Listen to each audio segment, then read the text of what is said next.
नमस्कार, आप देख रहे हैं एवन उत्तर प्रदेश और आपके साथ मैं हूं आशीष तिवारी। बुलेटिन में सबसे पहले एक नजर हेडलाइंस पर।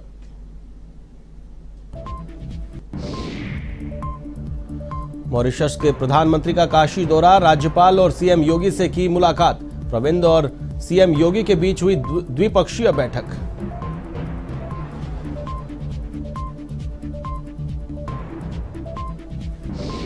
योगी सरकार ने पुरोहितों और संतों के हित में उठाया बड़ा कदम। पुरोहित कल्याण बोर्ड का किया गठन। संत समिति ने दिया सीएम योगी को धन्यवाद।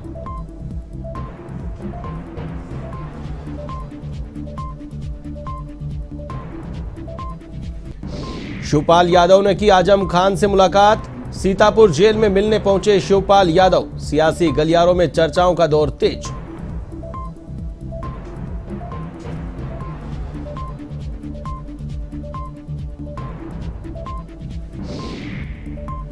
लखीमपुर खीरी में कलयुगी बेटे की करतूत। शराब के नशे में की पिता की हत्या। पैसों की मांग पूरी नहीं होने पर पिता को उतारा मौत के घाट।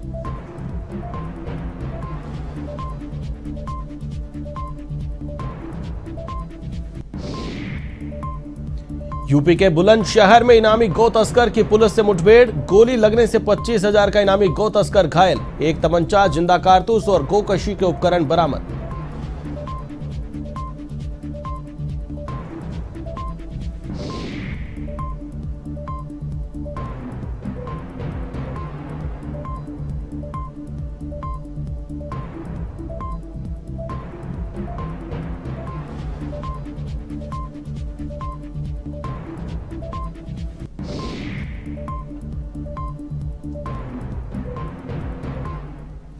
और अब खबरें विस्तार से। मॉरिशस के प्रधानमंत्री प्रविंद कुमार जगन्नाथ ने काशी दौरे के अंतिम दिन राज्यपाल आनंदीबेन पटेल और मुख्यमंत्री योगी आदित्यनाथ से मुलाकात की। इस दौरान करीब 1 घंटे तक राज्यपाल और प्रविंद के बीच बातचीत हुई। वहीं इसके बाद मुख्यमंत्री योगी आदित्यनाथ और मॉरिशस के प्रधानमंत्री के बीच द्विपक्षीय बैठक हुई। इस बैठक में उत्तर प्रदेश में निवेश और व्यापार की संभावनाओं पर विचार विमर्श किया गया। वहीं राज्यपाल आनंदीबेन पटेल की ओर से आयोजित भोज में मॉरिशस के प्रधानमंत्री प्रविंद कुमार जगन्नाथ शामिल हुए। इस भोज में शामिल होने के बाद मॉरिशस के प्रधानमंत्री अपने परिवार और उच्च स्तरीय प्रतिनिधि मंडल के साथ दिल्ली के लिए रवाना हुए।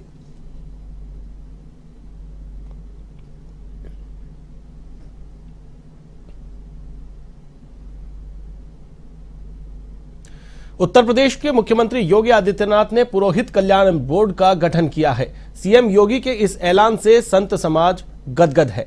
वहीं अखिल भारतीय संत समिति ने सीएम के इस कदम की सराहना की है। साथ ही संत समिति की मांग पर बोर्ड का गठन करने को लेकर साधु संतों ने सीएम योगी को धन्यवाद दिया है। अखिल भारतीय संत समिति के स्वामी जितेंद्रानंद ने कहा कि पुरोहित कल्याण बोर्ड के गठन से आश्रम और मठों में रह रहे साधु संतों और पुरोहितों को लाभ होगा। संत समिति की ओर से इस दिशा में लगातार मांग होती रही है। उन्होंने कहा कि सीएम के इस कदम से संस्कृत पढ़ने, कर्मकांड कराने वाले पुरोहितों और विद्यार्थियों में बेहतरी की आस जगी है। कोरोना काल में मंदिरों के बंद होने और कर्मकांड बंद होने से पुरोहित बदहाल थे। उन्होंने कहा कि मौलानाओं को 25,000 रुपए की राशि मिलती थी, लेकिन छोटे मंदिर के पुजारी और पुरोहितों को कोई सुध नहीं लेने वाला था। संत समाज ने सीएम योगी आदित्यनाथ के इस कदम की सराहना की है।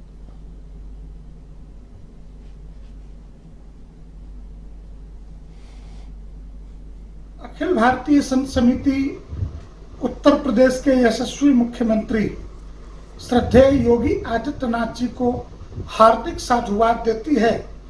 संत समिति की चिर प्रतीक्षित मांग थी कि उत्तर प्रदेश में पुरोहित कल्याण बोर्ड का गठन हो। कोरोना काल में कर्मकांड, मंदिरों में पूजा अर्चन बंद होने से भूखमरी के कगार पे आ गए थे पुजारी। इस देश में सेकुलरिज्म के नाम पर नमाज पढ़वाने के लिए मौलानाओं को तो 25,000 से 18,000 रुपए तक के वेतन दिए जा सकते थे, परंतु भूखमरी के कगार पे पल रहे पुजारी, पुरोहित और वृद्ध संतों के आश्रमों में उनकी चिंता करने वाला कोई नहीं था। ऐसे सभी वृद्ध संत, पुजारी, पुरोहित तथा संस्कृत के विद्यार्थियों के बारे में योगी जी ने सोचा। ये उनका बड़प्पन है, आशा ही नहीं। इस कदम से हमें पूर्ण विश्वास है कि सनातन धर्म उत्थान का यह मार्ग प्रशस्त होगा। अन्यथा लोग तो डरने लगे थे कि हम अपने बच्चे को कर्मकांडी और पुजारी नहीं बनाएंगे, संस्कृत नहीं पढ़ाएंगे।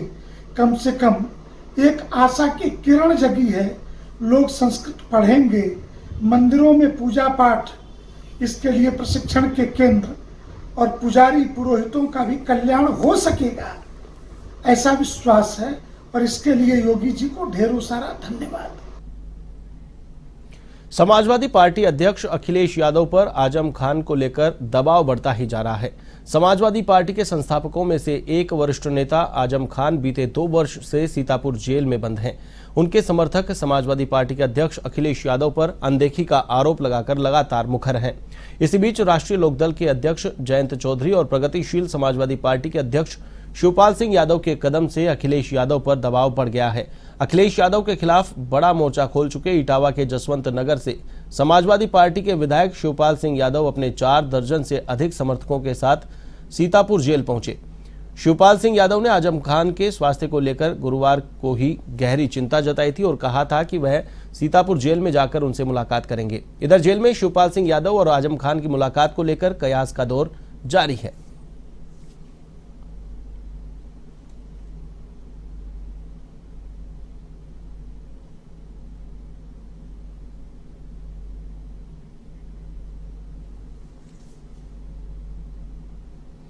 बिजनौर के एसपी डॉक्टर धर्मवीर सिंह ने रिजर्व पुलिस लाइन बिजनौर में परेड का निरीक्षण किया। इस दौरान एसपी ने शारीरिक और मानसिक रूप से फिट रहने के लिए पुलिसकर्मियों की दौड़ लगवाई।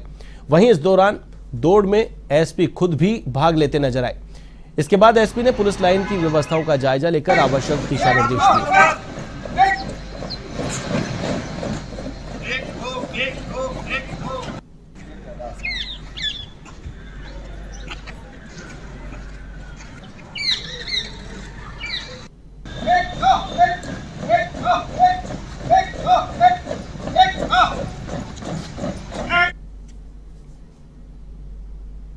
खबर यूपी के बिजनौर से है, जहां हीमपुर दीपा क्षेत्र के सिकंदरी में गेहूं निकालने की बात को लेकर एक परिवार के 2 पक्षों में झगड़ा हो गया। इस दौरान चाचा सतेंद्र ने अपने ही भतीजे विशाल पर फायरिंग कर दी, जिसमें गोली लगने से विशाल घायल हो गया। इधर घटना के बाद आरोपी सतेंद्र मौके से फरार हो गया।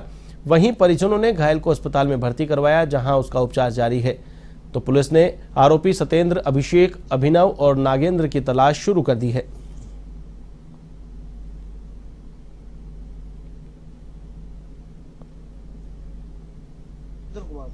तुम्हारी किसने भाई?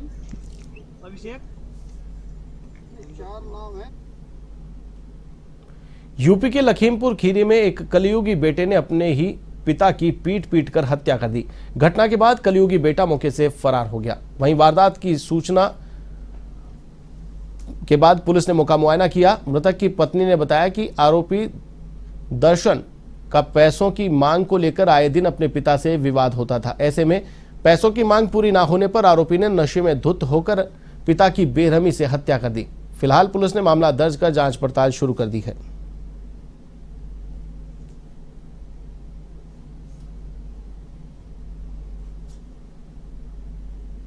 थाना खीरी क्षेत्र में एक व्यक्ति ने अपने पिता को कुछ कहासुनी के बाद डंडे से प्रहार कर दिया, जिसमें उनकी जान चली गई।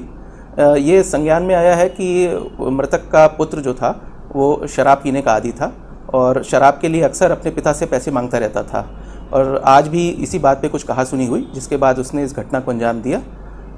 अभियुक्त को और जिस डंडे से उसने प्रहार किया था, इसको पुलिस ने अपने कब्जे में ले लिया है। आगे की अग्रिम विधिक कार्रवाई की जा रही है। यूपी के बुलंदशहर में इनामी गो तस्कर की पुलिस से मुठभेड़ हो गई। इस मुठभेड़ में गोली लगने से 25,000 का इनामी गो तस्कर हारून घायल हो गया। वहीं हारून का एक साथी मौके से फरार हो गया। इस दौरान पुलिस ने मौके से एक तमंचा, जिंदा कारतूस और गोकशी के उपकरण बरामद किए हैं। आरोपी की पुलिस से मुठभेड़ गुलावटी क्षेत्र के खुशहालपुर रास्ते पर हुई। वहीं इनामी बदमाश पर अलग अलग थानों में आधा दर्जन से अधिक आपराधिक मामले दर्ज हैं।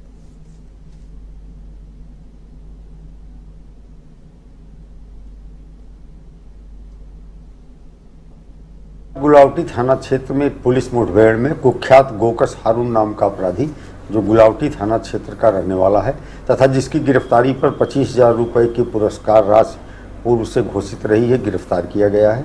क्रॉस फायरिंग में इसे गोली लगी है, इसका उपचार कराया जा रहा है। उल्लेखनीय यह है कि इसके कब्जे से गोकशी करने के उपकरण, तमंचा, कारतूस आदि बरामद हुआ है। इसकी गिरफ्तारी के लिए लगातार हमारी पुलिस टीम प्रयास कर रही थी। उसी क्रम में अभिसूचना प्राप्त हुई और इसे घेराबंदी पूर्व से ही की गई थी। उस दौरान ये मोटरसाइकिल से अपने एक साथी के साथ आया। पुलिस टीम पर जान से मारने की नीयत से इसके द्वारा फायर किया गया। खबर यूपी के कानपुर देहात से है, जहां रसूलाबाद थाना क्षेत्र के कस्बे के कबीर नगर दो दोस्तों के बीच किसी बात को लेकर गोलीबारी हो गई। इसमें गोली लगने से एक युवक घायल हो गया, जिसे परिजनों ने आनंद फानन में सामुदायिक स्वास्थ्य केंद्र में भर्ती कराया, लेकिन गंभीर हालत देखते हुए प्राथमिक उपचार के बाद चिकित्सकों ने उसे कानपुर के लिए रेफर कर दिया। वहीं घटना की सूचना पर पहुंची पुलिस मामले की पड़ताल में जुटी है। रसूलाबाद क्षेत्र में कस्बे में दो दोस्त मोहम्मद शोएब और सलीम, इन दोनों के बीच में गोली चलने की सूचना मिली। जानकारी करने पर यह पता चला कि ये CSC अस्पताल जाकर के और हालत के लिए रवाना हो गए हैं और इस शोएब के तलवे के ऊपर गोली लगना डॉक्टर साहब ने बताया है और कोई किसी प्रकार की कोई तहरीर नहीं दी गई है। तहरीर देने पर विधिक कार्रवाई की जाएगी। शेष इंस्पेक्टर रसूलाबाद को कानपुर के लिए रवाना कर दिया गया है कि विस्तृत जानकारी करके शीघ्र अवगत कराएं। खबर यूपी के जौनपुर से है, जहां सराय ख्वाजा के पथहना गांव में 13वीं कार्यक्रम के दौरान एक युवक की हत्या की फिराक में घूम रहे 3 बदमाश अवैध हथियार के साथ ग्रामीणों के हत्थे चढ़ गए। इस बीच मौका पाकर 2 बदमाश फरार हो गए। वहीं एक बदमाश को ग्रामीणों ने पुलिस के हवाले कर दिया। मामला आपसी रंजिश का बताया जा रहा है। फिलहाल आरोपी युवक से पुलिस पूछताछ में जुटी है।